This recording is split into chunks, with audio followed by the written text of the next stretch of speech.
এবারের ঈদ যাত্রায় শ্রমিক অসন্তোষের কারণে রাস্তা ব্লক হয়নি। আমরা চেষ্টা করেছি।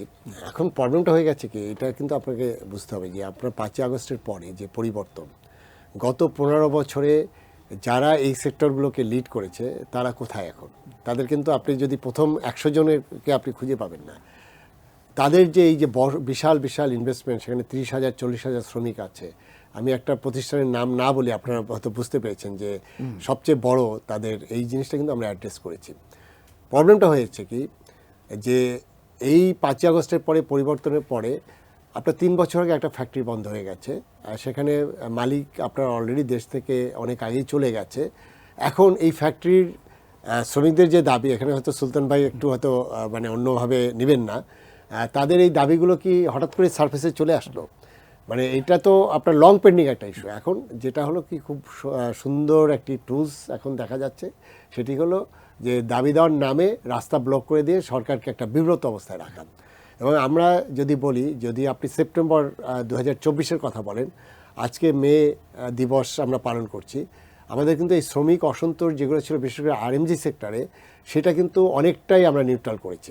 এখন ঈদ যাত্রার ক্ষেত্রে যেটা হয় কি, যে ওই সময় আপনার একটা বোনাস আছে, এটা অতিরিক্ত আপনার চার্জ আছে, প্লাস আপনার যেটা হয় কি, যে ঈদের সময় একটা বড় ছুটি থাকে এবং এই ছুটিতে তাদের শিপমেন্টের একটা বিষয় থাকে।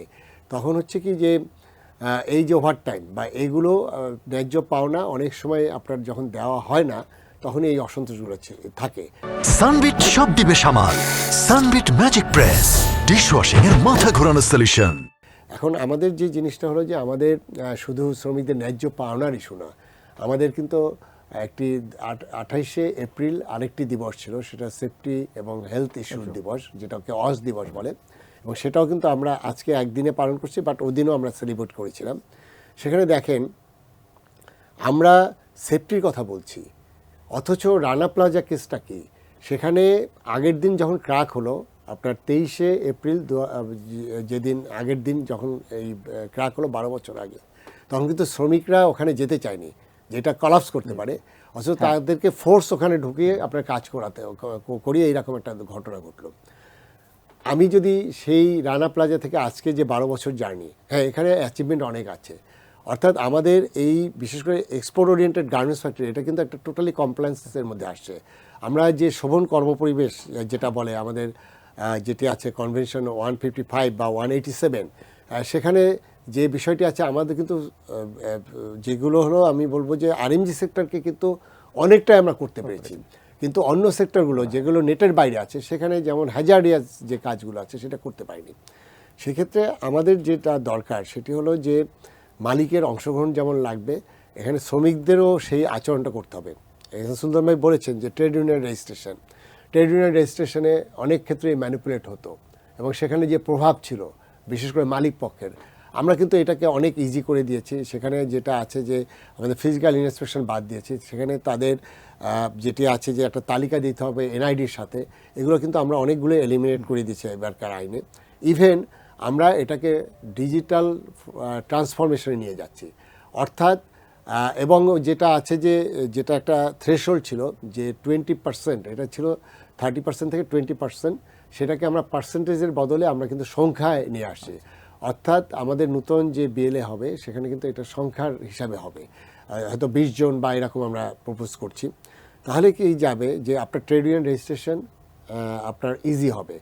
এখন ওইখানে যে কালেকটিভ বার্গেনিং, সেখানে আমি বলবো যে এখানে সুলতান ভাইও যেহেতু বিলসেও কাজ করছেন, এবং আমি আইএলও সহ অন্যদেরকেও বলবো যে আমাদের শ্রমিক নেতৃবৃন্দ বা তাদেরকেও কিন্তু আপনার প্রশিক্ষণের ব্যাপার আছে।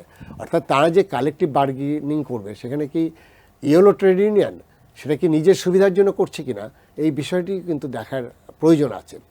এখন ধরেন আমাদের এই জায়গায় আপনার সুশৃঙ্খল বা এই জায়গায় যেটা শোভন পরিবেশ বা যেটাই আমরা বলি, সেটা কেন করা দরকার, অর্থাৎ আমার ইকোনমির কিন্তু মূল জায়গাটা চালিকা শক্তি এখানে। শ্রমিক অসন্তোষ থাকলে আমাদের যত আমরা অর্জন বলি, এগুলো কোনোটাই অর্জন কিন্তু সব বিসর্জনে চলে যাবে।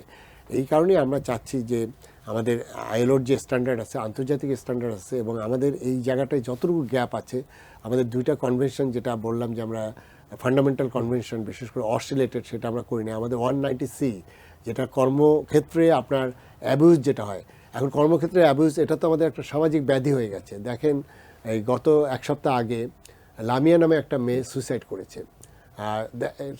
এটা তো আমাদের সামাজিক ব্যাধি হয়ে গেছে। এখন আমরা কি ওই আমাদের যে এলাকায়, যেমন ধরেন আমাদের ঢাকার আশেপাশে যে বেলটা, টঙ্গী, গাজীপুর, আশুলিয়া, সাভার বা ইভেন নারায়ণগঞ্জে, সেখানে আপনার লক্ষ লক্ষ শ্রমিক কাজ করে।